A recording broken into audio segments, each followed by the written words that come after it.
GBS अर्थात Gillian बार syndrome किंवा गिया-बारे syndrome. पुण्यामध्ये सिंहगड रोड परिसरात GBSचा उद्रेक झालेला आपल्याला माहितीच आहे.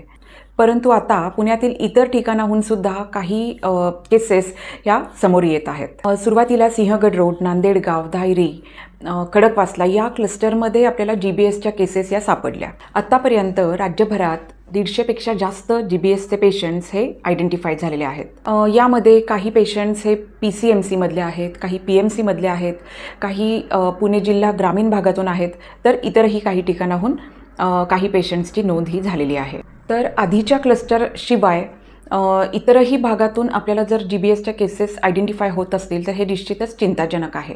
आणि म्हणूनच GBS म्हणजे नक्की काय, तो कशामुळे होतो, त्याचे सिम्पटम्स काय आणि त्यापासून आपण कसा बचाव करू शकतो, काय काय गोष्टी आपण प्रिव्हेंटिव्ह म्हणून करू शकतो हे आपण आज बघणार आहोत.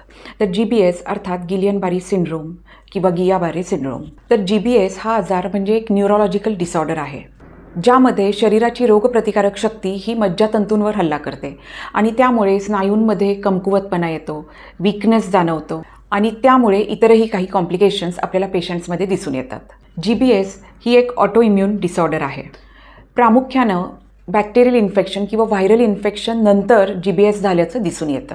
त्यामुळेच जर रेस्पिरेटरी इन्फेक्शन होऊन गेले असेल किंवा पोटाच्या काही तक्रारी झाल्या असतील, ॲक्यूट गॅस्ट्रोएंटरायटिस आपण ज्याला म्हणतो की लूज मोशन्स होतात, उलटी मळमळ होते, तर असं काही इन्फेक्शन झाल्यानंतर काही दिवस या व्यतिरिक्त काही त्रास जाणवतोय का याकडे पेशंटने लक्ष दिलं पाहिजे. म्हणजे उलटी जुलाब होऊन गेल्यानंतर, ते थांबल्यानंतर अचानकपणे पायातलं त्राण गेल्यासारखं वाटणं, वीकनेस वाटणं, उभं राहायला प्रॉब्लेम येणं किंवा पायात मुंग्या येणं, अशा काहीही तक्रारी जाणवल्या तर त्वरित वैद्यकीय मदत घेणं हे अतिशय महत्त्वाचं आहे. नॉर्मली असतं काय की आपल्या शरीरामध्ये कुठल्याही रोगाने प्रवेश केला, कुठलेही मायक्रो ऑर्गॅनिझम जर आपल्या शरीरात आले तर आपल्या शरीरातील रोगप्रतिकारक शक्ती ही आपला बचाव करण्याचं काम करते. पण GBSमध्ये हीच रोगप्रतिकारक शक्ती आपल्या शरीरावरच हल्ला करते, अर्थात आपली मज्जासंस्था ही अफेक्ट होते. त्यामुळे मेंदूकडून इतर ऑर्गन्सला मिळणारे सिग्नल्स जे असतात ते कमी होतात आणि इतर ऑर्गन्सकडून मेंदूला जाणारे जे सिग्नल्स आहेत ते सुद्धा अफेक्ट होतात. त्यामुळे मेंदूची ऑर्डर फॉलो करणं हे आपल्या स्नायूंना शक्य होत नाही आणि त्यामुळेच या आजारामध्ये जे काही कॉम्प्लिकेशन्स आपल्याला दिसून येतात ते होण्यामागे ही सगळी कारणं इन्क्लूड असतात. खरं तर हा अतिशय दुर्मिळ आजार आहेत. साधारण 70-80 हजारामध्ये एखाद्याला होणारा हा आजार आहे. बहुतेक केसेसमध्ये व्हायरल इन्फेक्शन किंवा बॅक्टेरियल इन्फेक्शन याची नक्कीच कुठली ना कुठली हिस्ट्री ही असतेच असते. मेजॉरिटी केसेसमध्ये कॅम्पायलोबॅक्टर जेजुनी या इन्फेक्शन नंतर GBS झाल्याचं हे दिसून येतं. याशिवाय काही पेशंट्समध्ये झिका व्हायरल इन्फेक्शन, डेंग्यू, चिकनगुनिया किंवा इतर काही बॅक्टेरियल इन्फेक्शन नंतर 1 ते 2 आठवड्यात किंवा जास्तीत जास्त 3 आठवड्यांमध्ये GBSचं निदान हे झालेलं आहे. तर हा आजार कुठल्या पर्टिक्युलर वयाच्या व्यक्तींना होतो का, तर असं नाही आहे. तर हा आजार कुठल्याही वयात कोणालाही होऊ शकतो. त्यामुळे लवकर लक्षणं ओळखून इमिजिएट ट्रीटमेंट चालू करणं हा रिकव्हरी होण्याच्या दृष्टीने अतिशय महत्त्वाचा भाग आहे. तर आता आपण समजून घेऊयात की GBSची कुठली महत्त्वाची लक्षणं आहेत. तर GBSची लक्षणं ही सौम्य किंवा गंभीर अशी असू शकतात आणि ही लक्षणं काही वेळा काही दिवसात तर काही पेशंटमध्ये काही आठवड्यांमध्येही दिसायला लागतात. परंतु योग्य उपचार मिळाले तर याच्यावर आपल्याला नियंत्रण ठेवता येतं आणि पेशंटची रिकव्हरी ही चांगली होऊ शकते. तर आपण पाहिलंच की दूषित पाणी किंवा दूषित अन्नामधून इन्फेक्शन झाल्यानंतर GBSचे सिम्पटम्स आपल्याला दिसून येतात. त्यामुळे ज्या व्यक्तींना रेस्पिरेटरी इन्फेक्शन झालेलं आहे अशा व्यक्तींमध्ये सर्दी, खोकला, ताप आणि त्यानंतर वीकनेस किंवा हातापायाला मुंग्या येणं अशा तक्रारी जाणवू शकतात. आणि ज्या व्यक्तींना गॅस्ट्रोइंटेस्टायनल इन्फेक्शन झालेलं आहे, अर्थात जुलाब, उलट्या अशी काही हिस्ट्री आहे, तर अशा व्यक्तींमध्ये जुलाब, उलटी, मळमळ, डोकं दुखणं, ताप, पोट दुखणं, थकवा आणि याबरोबरच हातापायांमध्ये वीकनेस असे तक्रारी सुरुवातीला दिसून येतात. याबरोबरच या पेशंट्सला वीकनेस जाणवायला लागतो आणि हा वीकनेस पायापासून सुरू होतो. म्हणजे पहिल्यांदा पायामध्ये वीकनेस जाणवतो, त्यांना उठताना बसताना त्रास जाणवतो आणि पायातलं त्राण गेल्यासारखं वाटतं, चालताना तोल जातो. अशा प्रकारे पायाकडून वीकनेस सुरू होतो आणि हळूहळू तो वरच्या दिशेने पसरतो आणि फायनली चेहऱ्यापर्यंत हा वीकनेस जाऊ शकतो. त्यामुळे चालताना तोल गेल्यासारखं वाटणं, हातापायाला मुंग्या आल्यासारखं वाटणं, अंग दुखणं, अन्न चावताना किंवा गिळताना त्रास होणं, डोळ्याची किंवा चेहऱ्याची हालचाल करताना त्रास होणं, अशा तक्रारी पेशंटला नंतर जाणवू शकतात. थोडक्यात काय तर व्यक्तींच्या स्नायूंच्या हालचालींवर नियंत्रण ठेवणाऱ्या ज्या नसा आहेत या अफेक्ट होतात. याचबरोबर वेदना, तापमान, स्पर्श या सगळ्याची जाणीव करून देणाऱ्या ज्या नसा आहेत त्यासुद्धा अफेक्ट होतात. आणि म्हणूनच हातापायाला मुंग्या येणं, झिंझिण्या येणं, थकवा येणं अशा तक्रारी पेशंट्स करतात. तर अशा प्रकारे पायापासून जो विकनेस सुरू होतो तो हळूहळू स्प्रेड होत वरच्या दिशेला जातो. जेव्हा रेस्पिरेटरी मसल्स यामध्ये अफेक्ट होतात अशावेळी रेस्पिरेटरी पॅरालिसिस होऊन श्वसनाला त्रास होऊ शकतो आणि अशा वेळेला पेशंटला व्हेंटिलेटरवर ठेवावं लागतं. पण व्हेंटिलेटरवर गेलेले पेशंटसुद्धा यातून सही सलामत बाहेर पडतात. त्यामुळे सर्वप्रथम पेशंटने आणि पेशंटच्या नातेवाईकांनी सुद्धा खंबीर राहणं हे अतिशय महत्त्वाचं आहे. आता बघूयात की यासाठी कुठल्या ट्रीटमेंट्स अवेलेबल आहेत. तर पहिली ट्रीटमेंट आहे प्लाझ्मा एक्सचेंज.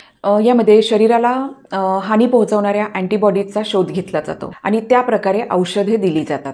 रक्तातून या अँटीबॉडीज या बाहेर काढून टाकल्या जातात. मशीनच्या साहाय्याने प्लाझ्मामधून अँटीबॉडीज या फिल्टर केल्या जातात. आणि दुसरी ट्रीटमेंट आहे ती IVIG अर्थात इंट्राव्हिनस इम्युनोग्लोब्युलिन्स.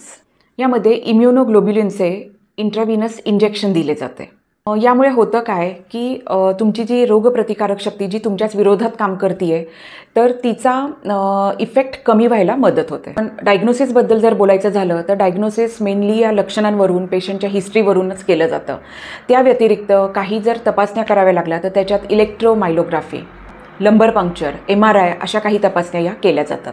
सध्या आपल्या कानावरती जी काही माहिती येते आहे किंवा जे काही पेशंटचे अपडेट्स आपल्याला कळत आहेत त्यामुळे साहजिकच मानसिक तणाव हा वाढतो.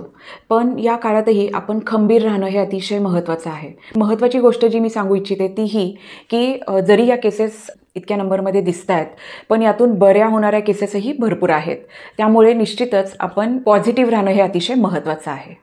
तर आता आपण बघूयात की GBS पासून बचाव करण्यासाठी आपण कुठली काळजी घ्यायला हवी आहे. आरोग्य विभागानेही सुद्धा एका पत्रकाद्वारे सगळ्या बेसिक गोष्टी या सामान्य लोकांसाठी जाहीर केलेल्या आहेत. त्यात अतिशय महत्त्वाची गोष्ट म्हणजे पाणी उकळूनच पिलं पाहिजे. उघड्यावरील अन्न किंवा शिळे अन्न खाणं हे स्ट्रिक्टली टाळलं पाहिजे. बरोबर शिजवलेले अन्नपदार्थ आणि न शिजवलेले अन्नपदार्थ हे एकत्र ठेवू नका. पुढचं महत्त्वाचं म्हणजे वैयक्तिक स्वच्छतेवर भर दिला पाहिजे. आपल्याला कोविडमुळे पर्सनल हायजीन ही कशी घ्यायची हे आपल्याला पूर्णपणे माहिती आहे. त्यामुळे वैयक्तिक स्वच्छतेवर भर देणं हे अतिशय महत्त्वाचं आहे. त्याचप्रमाणे जर तुम्हाला रेस्पिरेटरी इन्फेक्शन झालं असेल अर्थात सर्दी, खोकला, घसा दुखणं यापैकी काही तक्रारी असतील त्यावर तुम्ही औषधही घेत असाल आणि बरंही वाटत असेल तरीसुद्धा पुढच्या आठवड्यामध्ये बाकी काही तक्रारी जाणवत आहेत का इकडे लक्ष देणं अतिशय महत्त्वाचं आहे. याचबरोबर पोट बिघडलं असेल, जुलाब उलटी झाली असेल आणि त्याची औषधं चालू असतील पण त्या व्यतिरिक्त इतर काही सिम्पटम्स जाणवत आहेत का इकडे लक्ष देणं महत्त्वाचं आहे. आता इतर काही सिम्पटम्स म्हणजे काय तर हातापायाच्या स्नायूंमध्ये विकनेस जाणवणं, चक्कर येणं, थकवा येणं, पायाला मुंग्या येणं अशा कुठल्याही तक्रारी आढळल्या तर त्वरित डॉक्टरांचा सल्ला घेणं हे अतिशय महत्त्वाचं आहे. तर ही झाली GBS बद्दल थोडक्यात माहिती. GBS हा तसा रेअर आजार आहे आणि मेजॉरिटी पेशंट्स हे त्याच्यातून व्यवस्थितपणे बरे होतात. त्यामुळे आपण मनाने खंबीर राहणं आणि पेशंटलाही मानसिक सपोर्ट देणं हे अतिशय महत्त्वाचं आहे. आता जे पेशंट्स व्हेंटिलेटरवर जातात निश्चितच ही अतिशय तणावाची स्थिती असते पेशंटसाठी, पेशंटच्या रिलेटिव्हसाठी सुद्धा. पण व्हेंटिलेटरवर गेलेले पेशंटसुद्धा सही सलामत याच्यातून बाहेर पडतात. फक्त या पेशंटला रिहॅबिलिटेशन हे व्यवस्थित करावं लागतं. कारण स्नायूंमध्ये जो विकनेस आलेला असतो हा रिकवर व्हायला म्हणजे स्नायूंची शक्ती पूर्णपणे नॉर्मल व्हायला हा काही काळ द्यावा लागतो आणि त्यासाठी आपल्याला फिजिओथेरपीची हेल्प ही घ्यावी लागते. त्यामुळे एक्सरसाइज करणं, व्यवस्थित पौष्टिक आहार घेणं आणि फिजिओथेरपीची मदत घेणं या सगळ्या गोष्टी जर फॉलो केल्या तर पेशंट कालांतराने अतिशय नॉर्मल लाईफ हे जगू शकतात. तर पेशंट पूर्णपणे नॉर्मल होण्यासाठी कालावधी जो लागतो तो प्रत्येकामध्ये वेगळा राहू शकतो. काही पेशंट्स हे 2 ते 3 महिन्यात पूर्णपणे नॉर्मल होऊ शकतात, काहींना 6 महिने लागू शकतात तर काहींना त्यापेक्षा जास्त कालावधी हा लागू शकतो. पण या पूर्ण प्रवासामध्ये पेशंटने आणि पेशंटच्या नातेवाईकांनी खंबीर राहणं हे अतिशय महत्त्वाचं आहे. रिकव्हरीच्या दृष्टीने पुढे टाकलेलं ते एक महत्त्वाचं पाऊल आहे. आशा करते की तुम्हाला ही माहिती उपयोगी वाटली असेल. भेटूयात पुन्हा एकदा अशाच सायंटिफिक माहितीसोबत एका नवीन व्हिडिओमध्ये. Till then stay happy, stay healthy. Thank you.